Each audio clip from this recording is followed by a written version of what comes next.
Hello everyone guys, in a falling market जब निफ्टी 16,700 के आसपास क्लोज हुआ है second day in a row, I hope third day in a row as a falling trend नहीं होना चाहिए, but in a falling market there are very few people which will stick their neck out and say that we are in a bull market. हमारा problem ये है कि हमसे fake या झूठ बोला नहीं जाता।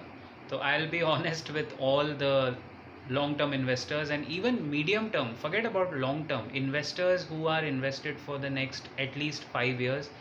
Yes, we are safely in a bull market. मैं quickly आपको रीज़न बता देता हूँ। ये सेम पैटर्न हम लोग ने नोटिस किया था 2002 के बाद। 2002 there was a tech meltdown, बहुत सॉलिड करेक्शन आया था। उसके बाद Fed started increasing the interest rates. फिर कल जैसे आपने देखा आरबीआई, जो कि फेड के एक दिन पहले they send out a strong message that हम डिपेंडेंट नहीं है, बट इवेंचुअली सब सेंट्रल बैंक्स अपना अपना लिक्विडिटी को थोड़ा सक करने के लिए इंटरेस्ट रेट्स बढ़ाते हैं। The best bull market so far, आप किसी भी मार्केट पार्टिसिपेंट से पूछिए, one of the best if not the best was between 2003 to 2008 before the global financial crisis, जो एक अलग रीज़न था, उसके वजह से वो बंद हो गया। तो 2002 के बाद 2004 2006 तक the interest rates that had increased were up to 400 basis points. तो इसका ये सेम पैटर्न आप देखेंगे पोस्ट कोविड। आपने इंटरेस्ट रेट्स ढीले कर दिए, now the Fed has increase, now Indian central bank has also increase. तो ये चलता रहेगा, it's not going to stop quality stocks. Point number one ये था। Point number two, F I Is. Why we are so sure, या why what makes me think that यार अभी भी ये मार्केट ऊपर जाएगा। F I Is have sold 2.5 lakh crore तक का stock in India. 2.5 lakh crore if I combine 2021 and 2022। 2.5 lakh crore से अभी और बढ़ गया होगा 2 दिन में, करीब करीब। If I have to give you a ballpark figure, this is more than $33 billion. $33 billion worth of selling के बाद भी आपका बेंचमार्क निफ्टी खड़ा हुआ है। 16,800 का जो सपोर्ट है वो उसने अब तक कन्विंसिंगली तोड़ा नहीं है। It is still taking support at that level. Now Friday यानी कल और मंडे के क्लोजिंग में पता चलेगा कि ट्रेंड किस तरफ है। काफ़ी एनालिस्ट बोल रहे हैं 16,400 आ गया। I don't believe it. I think ज़्यादा जल्दी कॉल लेना नहीं चाहिए इन वॉलेटाइल मार्केट्स। तो एफ आई आईज भर भर के बेच रहे हैं बिकॉज उनको ऑब्वियसली जो उन्होंने कमाया था वो प्रॉफिट बुक करना है। What is saving the market? DII, domestic institution investors and retail investor का पावर है ये। एवरी मंथ 12,000 करोड़ रुपया अंदर आ रहा है सिस्टम में via mutual fund SIPs। 12,000 crore एक तरफ से आ रहा है, और आप सोचिए लगभग जो मैंने आपको फिगर बताया FIIs ने जितना बेचा है, उस वजह से मार्केट क्रैश नहीं हुआ। अगर ये FII selling, if this would have come in 2002 2004, then the markets would have crashed by 20%.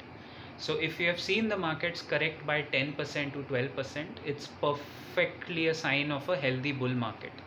This is a bull market जहाँ ऊपर थोड़ा नीचे फिर बड़ा ऊपर, हायर हाइज का एक पैटर्न अभी आपको इमर्ज होता हुआ दिखेगा निफ्टी पे। And there is a final reason to this also. Trend same है, अगर आप चार्ट पैटर्न देखेंगे तो वो भी सेम है। फाइनल रीज़न है रिटेल इन्वेस्टर इंडिया का जो बढ़ गया है, जो DIIs के साथ हम लोग सब इन्वेस्ट कर रहे हैं, छोटे छोटे लोग। इंडिया के गांव में टियर 2 टियर 3 सिटीज़ में 10-15 हज़ार रुपये लोग IPO में लगाते हैं या कहीं भी निवेश करते हैं। Pre March 2020 we had 3 crore retail investors. Today we have 9 crore retail investors. तो ये एग्जैक्टली वही स्टोरी पैन आउट हो रही है जो मैंने आपसे पहले भी बहुत सारे वीडियोस में कहा था, जो साउथ कोरिया में हुआ 2004, when the market became less dependent on FIIs and more dependent on retail power. तो हमारा मार्केट थैंकफुली इंडियंस के हाथ में आ रहा है वापस। And these 3 reasons is why I strongly believe, standard disclaimer हमारे वीडियो में देख लीजिए डिस्क्रिप्शन में, I strongly believe the Nifty will touch 18,000 और 18,000 प्लस बाय मिड जून तक आपको निफ्टी 18,000 के ऊपर कम से कम दिखेगा, उससे ज़्यादा भी दिख सकता है। रीज़न ये है गाइस कि FIIs वापस आने वाले हैं with their hot money. Some day this selling will stop, some day the global macros will improve, and mid June तक आप देखोगे, वैसे भी इक्विटी मार्केट्स जो होते हैं ना वो साल के सेकेंड हाफ में थोड़ा बेटर परफॉर्म करते हुए दिखते हैं। तो पोस्ट मिड जून आपको ये ट्रेजेक्ट्री वापस ऊपर जाती हुई दिखेगी। अब जो खड़ा रह गया मार्केट में इस फॉल में, जो लोग रुक गए continuing with their SIPs, continuing with their investment और जस्ट होल्डिंग ऑन, सिर्फ पकड़ के खड़े हो गए स्ट्रांगली विद देयर लेवल्स, वही लोग, those people will be laughing their way to the demat account. अगर आपका कोई क्वेरी है, if you want to share an opinion, please feel free to put it. I will see you around in the next video very soon. This is my personal opinion, but it's an opinion which we research and then give out via the channel. कोई भी position बनाने के पहले please consult your registered investment adviser और SEBI registered consultant से बात करके ही अपना कॉल लीजिए। आई will see you around in the next video very soon.